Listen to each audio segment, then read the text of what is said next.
Viewers जरा सोचो कि आपने ऐसा जादुई पानी पी लिया हो जो सीधा स्पेस से आया था और इसके बाद तुम्हें बहुत ही अलग अलग टाइप की पावर्स मिल जाएं, जैसे कि हवा में उड़ना और किसी भी चीज को कंट्रोल कर पाना। पर क्या ये शक्तियाँ इस आदमी के लिए वरदान बनेंगी या अभिशाप, ये तो जल्द से जल्द पता करना पड़ेगा। कहानी की शुरुआत में हमें रूमी नाम की एक औरत दिखाई जाती है जो कि अपनी माँ के साथ एक रेस्टोरेंट चलाती थी। रूमी बचपन से यही सब काम करते आ रही थी क्योंकि वो स्कूल कभी गई ही नहीं। दरअसल रूमी के फादर, जिसका नाम शिन था, वो उसे और उसके माँ को बहुत पहले छोड़कर चले गए थे और तब से रूमी अपनी माँ के साथ ही रह रही थी। एक दिन ओएसिस नाम की कंपनी के लोग उस मार्केट में आ जाते हैं और उन्हें तो वो पूरा मार्केट तोड़कर वहाँ पर एक मॉल बनाना था, लेकिन उस मार्केट के लोग हटने के लिए तैयार ही नहीं थे। तो अब उस कंपनी के लोगों ने सभी से जबरदस्ती करना स्टार्ट कर दिया था। उन सभी लोगों ने तो रूमी और बाकी सभी को बाहर निकालना स्टार्ट कर दिया था। रूमी की माँ जब ये सब होते हुए देखती है तब वो एक कार में बैठकर तुरंत अपने बेटी को बचाने चली गई थी, लेकिन उस कंपनी के लोगों ने भी रूमी की माँ को बाहर निकालकर खूब मारा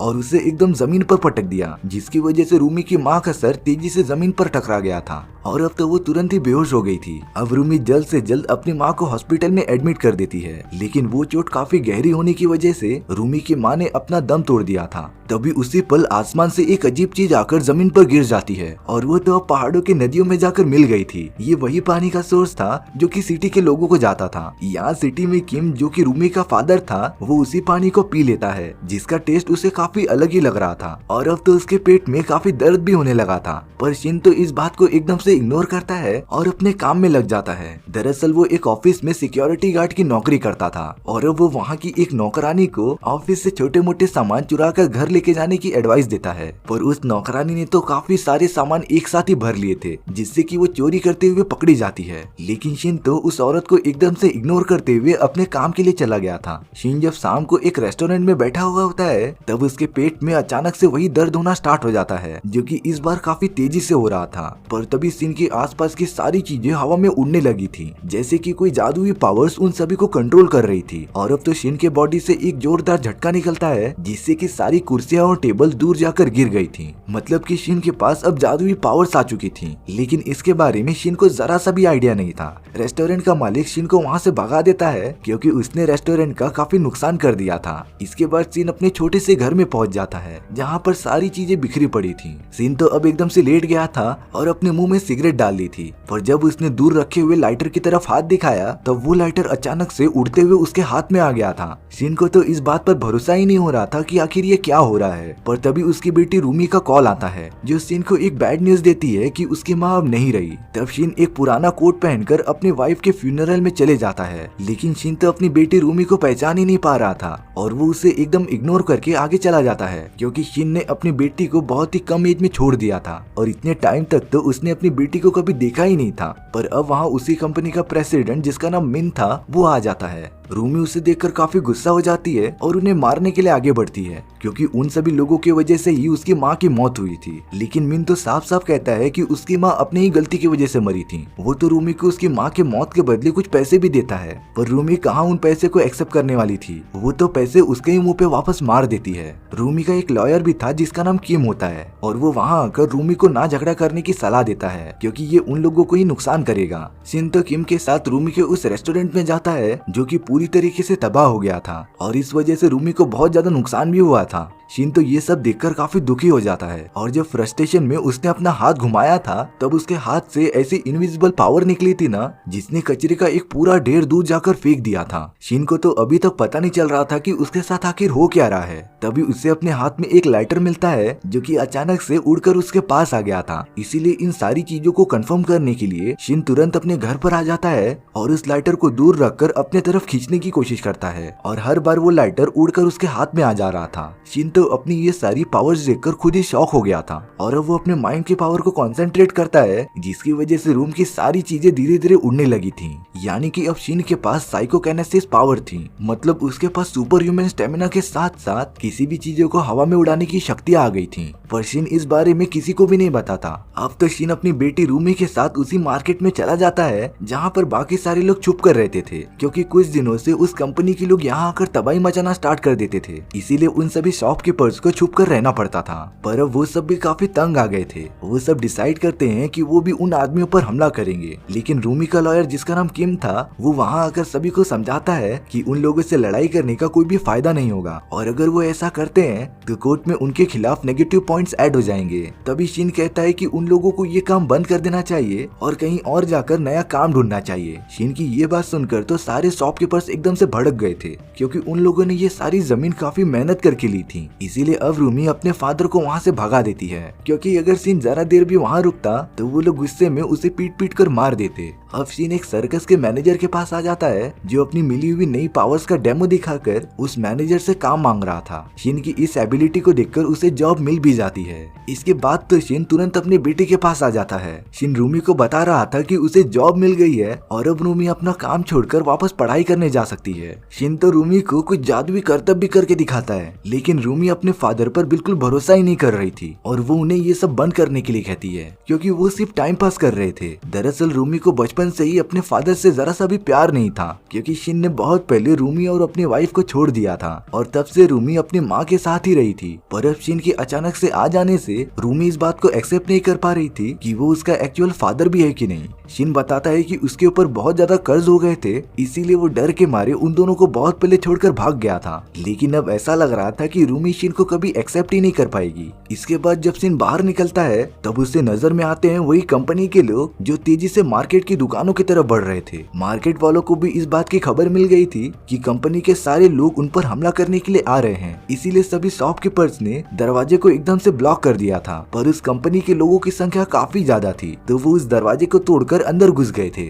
और उन्होंने तो सभी शॉपकीपर्स को मारना भी स्टार्ट कर दिया था। लेकिन अब एंट्री होती है शिन की, जो अपनी बेटी को बचाने के लिए आगे बढ़ रहा था। उस कंपनी के लोगों ने शिन को भी पकड़ रखा था, पर शिन अपनी पावर्स का यूज करके उन सभी को दूर ढकेल देता है। वो तो लगातार उन लोगों को मारते जा रहा था और सारे लोग उड़ उड़कर दूर जाकर गिर जा रहे थे, जैसे कि यहाँ पर किसी एक्शन मूवी का सीन चालू हो। सारे लोग शिन की ये पावर्स देखकर एकदम से शॉक हो गए थे। पर अब शिन के सामने एक हट्टा तगड़ा आदमी आ जाता है, लेकिन शिन ने तो अपनी पावर्स का यूज करते हुए दूर से ही उस आदमी का हाथ मरोड़ दिया था। वो तो उस आदमी को हवा में उड़ाकर दूर फेंक देता है। तभी उस जगह पर पुलिस आ जाती है, जो वहाँ पर मौजूद सभी लोगों को पुलिस स्टेशन लेके आ जाती है। ये पता करने के लिए कि असली गलती किसकी है, वो ऑफिसर उस जगह की वीडियो रिकॉर्डिंग देखना स्टार्ट कर देता है, जिसमें इन लोगों को उठा उठा कर दूर फेंक रहा था। और ये सारी चीजें देखकर तो वो ऑफिसर भी एकदम से शॉक हो गया था। और भला वो रिपोर्ट में क्या लिखता कि शिन के पास सुपर पावर्स थी और वो सभी को उठा उठा कर मार रहा था। इसीलिए ऑफिसर वहाँ के सभी लोगों को जाने देता है। बाहर निकलने के बाद तो सारे शॉपकीपर शिन से काफी ज्यादा खुश हो गए थे, क्योंकि पहली बार ऐसा हुआ था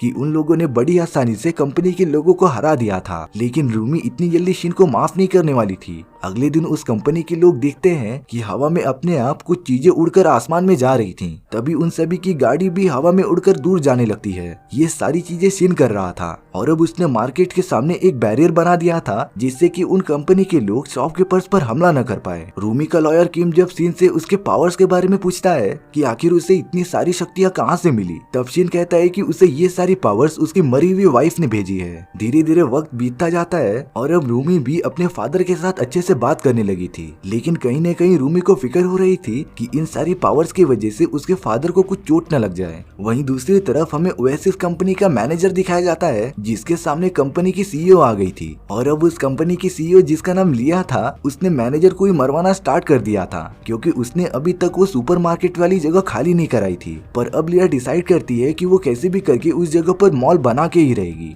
यहाँ टीवी पर शिन के पावर्स के बारे में सभी को पता चल गया था और शिन को तो धीरे धीरे फेम मिलना स्टार्ट हो गया था। पर कई न्यूज चैनल शिन को धोखेबाज बोल रहे थे, यहाँ तक कि शिन को टेररिस्ट घोषित कर दिया गया था। और अगले दिन तो पुलिस वाले शिन को पकड़कर जेल में लेके आ जाते हैं और उस पर बिना कुछ इन्वेस्टिगेशन किए शिन को जेल में बंद कर देते हैं। लिया ने तो रूमी की माँ के कत्ल का इल्जाम एक दूसरे आदमी पर डाल दिया था, जिससे कि अब उसकी कंपनी एकदम से सेफ थी, क्योंकि अब उसे किसी भी कोर्ट कचहरी के केस में जाना नहीं पड़ेगा। लिया ने तो अपने कॉन्टेक्ट का यूज करके पुलिस को भी अपने अंडर कर लिया था और अब सारे पुलिस ऑफिसर मार्केट में जाने लगते हैं उस जगह को खाली कराने के लिए। लिया तो जेल में शिन के साथ आकर बात कर रही थी कि अगर वो उसके कंपनी के साथ हो जाए तो वो उसे जेल से रिहा करवा देगी, नहीं तो शिन को बहुत साल जेल में रहना पड़ेगा। यहाँ दूसरी तरफ रूमी और बाकी शॉपकीपर्स पुलिस वालों पर छोटे छोटे बॉम्ब से हमला करते रहते हैं ताकि वो उनकी जगह को खाली ना करवा सके। पर अब उन सभी के सामने आ गई थी जेसीबी, जिसका यूज करके पुलिस वालों ने उस बैरियर को तोड़ दिया था। रूमी और बाकी लोग अपनी जान बचाने के लिए भाग रहे थे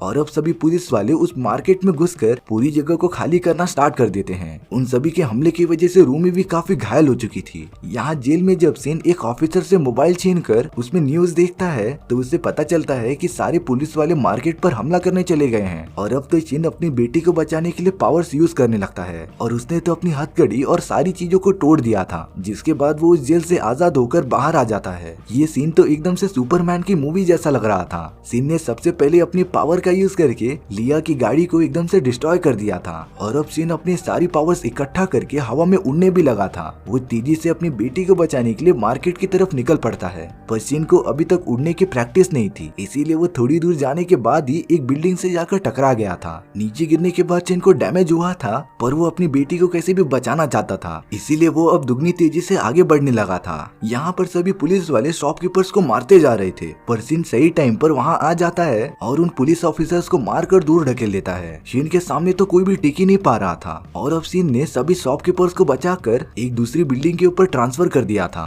तभी सीन अपनी बेटी रूमी को ढूंढने चला जाता है। रूमी को तो कुछ पुलिस ऑफिसर्स ने पकड़ लिया था, पर अब वो सब भी मुसीबत में पड़ गए थे, लेकिन शीन अपनी पावर्स का यूज करके अपनी बेटी को बचाने के साथ साथ उन ऑफिसर्स को भी बचा लेता है। लेकिन अब गलती से रूमी नीचे गिर गई थी और अगर जल्दी कुछ नहीं किया गया तो रूमी भी नीचे गिरकर मर जाएगी। पर शीन तेजी से नीचे जाता है और एकदम सही टाइम पर रूमी को नीचे गिरने से बचा लेता है और अब शीन ने अपनी बेटी से माफी मांगकर खुद को पुलिस के हवाले कर दिया था। पूरे 4 साल जेल में सजा काटने के बाद सीन जब उसी मार्केट में वापस आता है तो उससे वो पूरी जगह एकदम से खाली दिखाई देती है। सीन को पता चलता है कि उस कंपनी को यहाँ पर मॉल बनाने का कॉन्ट्रैक्ट नहीं दिया गया था, लेकिन जब सीन सिटी में आता है तब उससे एक रेस्टोरेंट में अपनी बेटी दिखाई देती है और ये रेस्टोरेंट उसका ही था जिसका नाम रूमी ने सुपर पावर चिकन रखा था और ये नाम उसने अपने सुपर पावर पापा के लिए रखा था। और इसी के साथ हमारी ये सुपर हीरो मूवी यहीं पर खत्म हो जाती है। सो व्यूअर्स, आपको ये स्टोरी कैसी लगी प्लीज कमेंट सेक्शन में बता दो और अगर आपको मेरा एक्सप्लेनेशन 1% भी अच्छा लगा होगा ना